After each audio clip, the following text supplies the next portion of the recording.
ভাই তোমার জন্য একটা সারপ্রাইজ আছে। কি সারপ্রাইজ? সুন্দর তো। It's for you. এই ঘড়িটার দাম কত পিউ? আবার তুমি দাম দাম শুরু করছো রঞ্জু। এই ঘড়িটার দাম 5 লাখ টাকা পিউ। এত দামি ঘড়ি আমি নিতে পারবো না। তুমি বারবার দামটাই দেখতেছো, তুমি আমার ভালোবাসাটা দেখতেছো না। মানে আমার ভালোবাসা কোনো মূল্য নেই তোমার কাছে? আমি একটা শখ করে তোমাকে জিনিস দিতে পারি না? আমি ঘড়ি নিতে পারবো না। তুমি এটা পরবা না? আমি এটা পরবো না। তুমি এটা পরবা না? আমি ঘড়ি পরবো না। আমি নিব না। নিতেই হবে না, তোমার পরতেই হবে না এই ঘড়ি।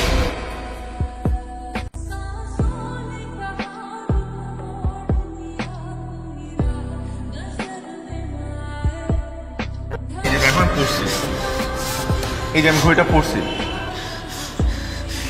আমি কথা দিচ্ছি এই ঘড়ি আমি কখনো খুলবো না। রঞ্জন, শুনছিস কিছু? কি? গতকাল রাতে রনি সুইসাইড করতে নিছিল, হাসপাতালে নিছিল। আমি বাসায় নিয়ে এসেছি, আমি দেখে আসলাম। তুই এই কথা আমার আগে বলবি না।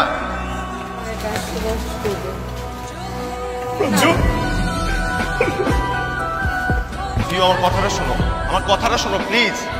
পিউ আমার কথাটা শোনো। কেন শুনবো? কি শুনবো? প্লিজ আমার কথা শোনো। এই চাকরিটার জন্য আমার বন্ধুটা মরতে বলছিল। আমার বন্ধুটার বাবা পঙ্গু হয়ে 4 বছর ধরে বিছানায় শোয়া। ছোট ভাই বোনের পড়াশোনা বন্ধ হয়ে গেছে, বাসা ভাড়া দিতে পারছে না। আমার বন্ধুটা সুইসাইড করতে গিয়েছিল। ওর এই চাকরিটা খুব প্রয়োজন, খুব।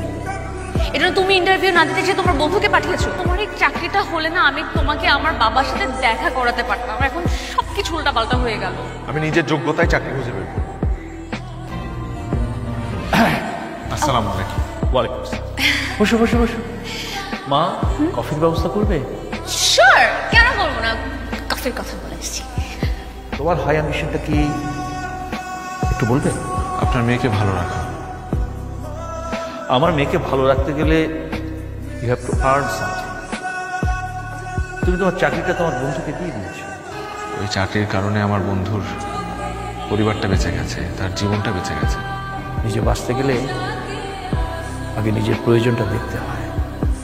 কিন্তু তাই বলে কি আমাদের আপনজনের বিপদের সময় আমরা তাদের পাশে গিয়ে দাঁড়াবো না? জীবনটা এভাবে চালানো কঠিন হয়ে যাবে।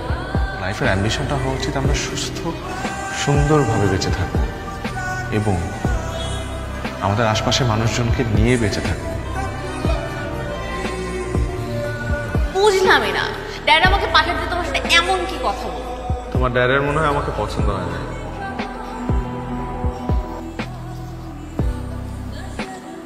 কিরে, মন খারাপ করে বসে আছিস কেন? বিয়ে তো হয়েছে, কিন্তু সংসার করব কি করে? আমার হাতে একটা টাকাও নেই।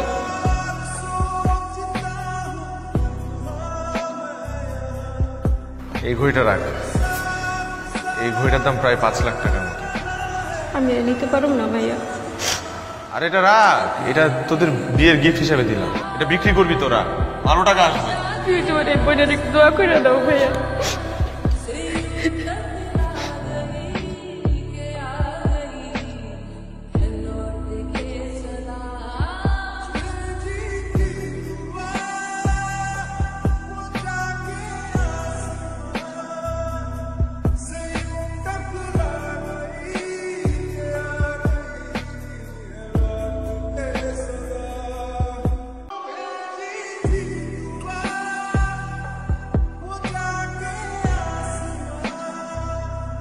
কেন শুধু এখানে? 6-7 দিন যাবো তুমি আমার ফোন ধরতেছো। হ্যাঁ ধরতেছি না, কেন ধরবো? তোমার ফোন কেন ধরতে হবে? কে তুমি? কয়টা গার্লফ্রেন্ড তোমার? হ্যাঁ কি বলতেছো এসব? ও কিছু বুঝতে পারতেছো না কি বলতেছি না? ঘড়ি কই? হ্যাঁ এই কই? হাতের মধ্যে ঘড়ি নেই তো? খুব না বলছিলা সারা জীবন আমার দেওয়া ঘড়ি পরে থাকবা। ঘড়ি কই? ঘড়ি কই? বুঝতে পারছিস না? হ্যাঁ তুই তুই আমার সাথে চিটিং করছিস কেন?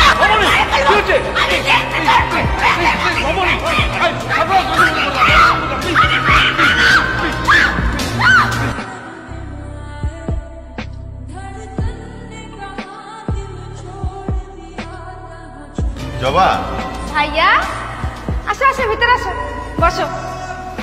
আচ্ছা তোরে যে আমি একটা ঘড়ি দিছিলাম, ওই ঘড়িটা কই? আরে ওই ঘড়িটা তো বিক্রি করছি। বিক্রি করে আমরা 3 লাখ টাকা পাইছি। এই বাসা নিছি আর নতুন একটা দোকান দিছি। কার কাছে বিক্রি করছিস? ওইটা তো আমি কইতে পারবো না, ওটা রতন কইতে পারবো। তুই আমার রতনের কাছে আমি নিয়ে যা, রতনের সাথে আমার কথা আছে।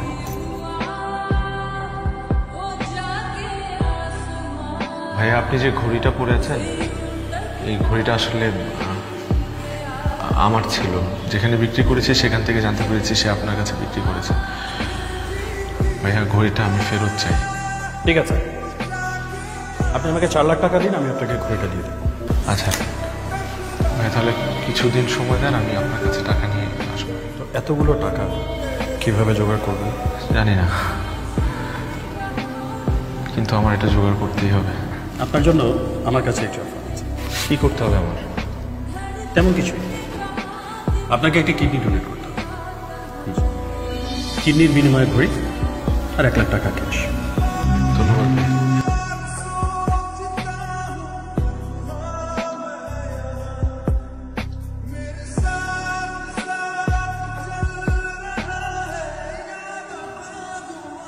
ভাইয়া,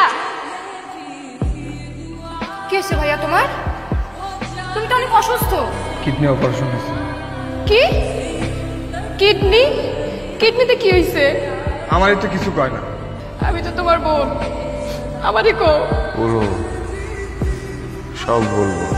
তার আগে তোরা কি আমার একটু মামা মামির বাসায় পাঠা।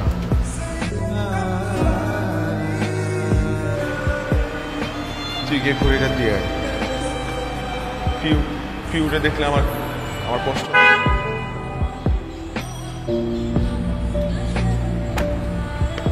রঞ্জু, তুই এখানে তাকাইছিস কেন? আমি আমার চিনতে পারছিস না, আমি রনি। চল চল চল, আরে আয় তুই। বিশ্বাস কর দোস্ত, তোকে আমি এত পরিমাণ খুঁজছি, মেসেজে কতবার গেছি। পিউ, পিউ দেখো কাকে নিয়ে আসছি। এই পিউ, ওই তাড়াতাড়ি আসো।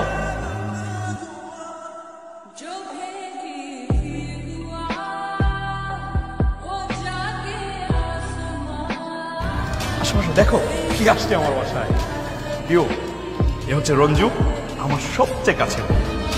আর ও হচ্ছে আমি ভাইয়ার খালাতো বোন জবা। ওর জন্য তো তোমার সাথে আমার পরিচয় হয়েছে। জানিস দোস্ত, তুই যে অফিসে আমাকে চাকরি দিচ্ছিলি, ওই অফিসে ওর মামার সাথে আমার পরিচয় হয়। তারপর মামার সাথে একটা ভালো সম্পর্ক তৈরি হয়। ওর মামা আমার সাথে ওর বিয়ে ঠিক করে, তারপরে তো বিয়েটা হয়ে যায় আমাদের মধ্যে। তুমি জানো, আমার আমার সবচেয়ে কাছে বন্ধু, আজকে যে চাকরিটা আমি করি এটা আমার ছিল। ও যদি চাকরিটা না দিত হয়তো আমি মারাই যেতাম। সরি দোস্ত, আমি আসলে একটু ইমোশনাল হয়ে যাচ্ছি, প্লিজ বস। এই তুমি কিছু করবে না? মানে আমার ফ্রেন্ড আসছে, ওকে আপ্যায়ন করো। আমি তো তোর বিয়েতে কিছুই দিতে পারলাম না। এই ঘড়িটা তোর বিয়ের গিফট। জানেন, এই ঘড়িটার পেছনে একটা গল্প আছে। তুই চুপ কর। ভাইয়া এই ঘড়িটার বিনিময়ে একটা কিডনি হারিয়েছে। কি দোস্ত? ও ও কি বলছে? বাট এই ঘড়িটা ভাইয়া ওনার গার্লফ্রেন্ড দিয়েছিল। ওনার গার্লফ্রেন্ড ওনাকে ভুল বুঝে খুব অপমান করে, আর ঘড়িটা ফিরিয়ে আনার জন্য ভাইয়া তার একটা কিডনি বিক্রি করে দেয়। মেয়েটাকে ওর অ্যাড্রেস দিয়ে আমি কথা বলবো। ভালোবাসার মানুষ কখনো নিষ্ঠুর হতে পারে না। ভালো থাকিস। আসি। আসি মানে? আজকে একসাথে খাওয়া দাওয়া করবো, দেন যাবি। না না, ভাইয়া অনেকদিন পর গ্রাম থেকে এসছে, আমার বাসায় আজকে খাওয়া দাওয়া করবো। ভাবি, আসি।